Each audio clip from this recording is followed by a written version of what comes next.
Hey, welcome back. So today I'm joined by Josh and he's discussing what has happened with the last Bank of Canada update or announcement that they just released to us earlier this week. So stick around to the end because Josh is going to give us some action items. He's even going to give us a prediction as to what's going to happen on the next Bank of Canada rate announcement. But for now, Josh, thanks for joining us. I'm glad you're here. Hey, what happened? Well, this week on Wednesday, April 16th, the Bank of Canada gave their most recent scheduled rate announcement, and what they decided or announced is that there was going to be no change in its interest rate. That's the first time they haven't dropped in a while. We've seen lots of interest rate drops since June of 2024, and we do expect to see a couple more still, and I will explain why here in just a moment. Now, the reasons why no Bank of Canada rate drop happened this week. One big one is we do have the election here coming up in Canada on the 28th. That's very soon. And the Bank of Canada is a non-partisan actor. It's not supposed to interfere with our elections or our politics at all. And making a change can be seen as partisan. So it's very possible that part of the reason they backed off this time was for that. But the other is that we have had higher inflation since January.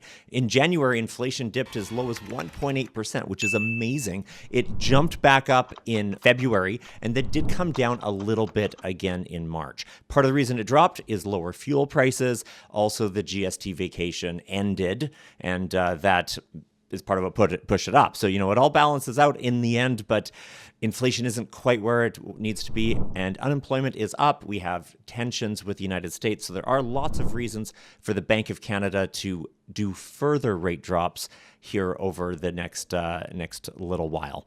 With trade uncertainty and supply chain disruptions very likely, with reciprocal tariffs coming from Canada on imported U.S. goods, along with many Canadians intentionally choosing not to purchase goods from the U.S. and opting for potentially more expensive domestic or other international options. Those are all inflationary pressures that we have here in Canada, and that might slow down the rate drops, but at the same time, an economy cooling off, more unemployment. We've already seen that as a result of the tariffs. That's going to require some stimulus that the Bank of Canada can offer. You can't win a trade war on Bank of Canada stuff alone, but it can certainly help soften the blow. So what are we going to see coming up here?